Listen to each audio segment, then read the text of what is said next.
Okay, today we are working on a Volvo XC90 T6.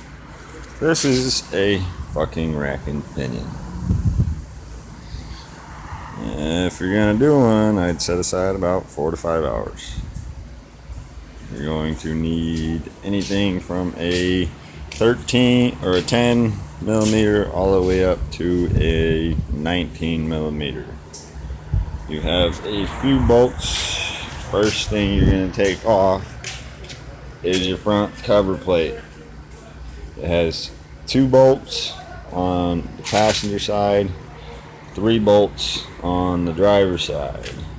They are all 13 millimeters. Then you have a cover plate, which is that goes for the exhaust slash axle that goes for the rear drive train, because this is a all-wheel drive vehicle. So as we go underneath it here, they tell you you're gonna have to, anybody tells you, oh, you're gonna have to drop the whole rack and pinion, don't believe them.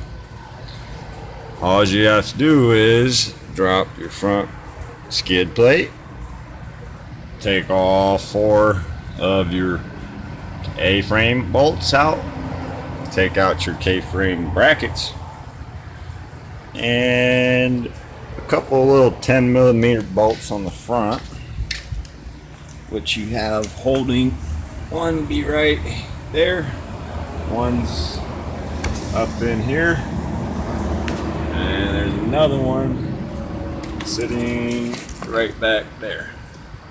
And this is the driver's side, sitting right about there. They hold on the lines, they hold the lines in place. They're gonna pull the lines a little bit. It ain't gonna have no effect to them, but just make sure you take them bolts out. It'll give you a lot more room. It'll drop it down about 2 to 4 more inches. As you can see where the space from the line to the actual K-frame is. Then you come back to the back. You gotta get underneath your car.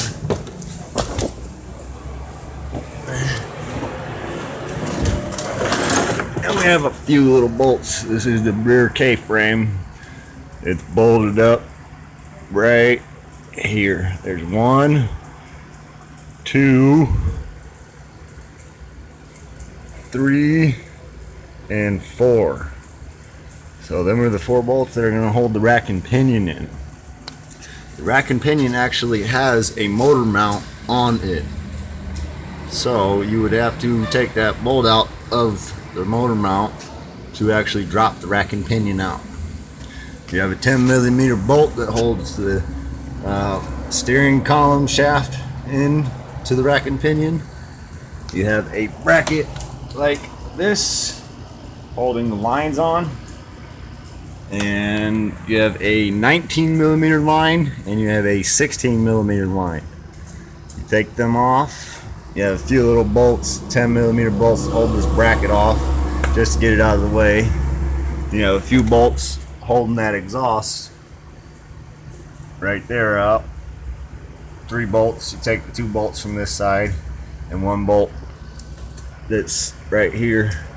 It feeds through the top, so you gotta drop it down and pull it from this side with the 14 millimeter ratcheting wrench, preferably a swivel wrench.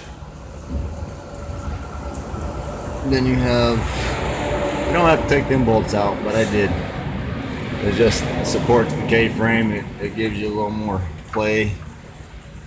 So, and you just take your time, be patient, and you will have it done. It only took me an hour and a half to pull out the whole rack and pinion and get it out of the way. Now it's time to install it.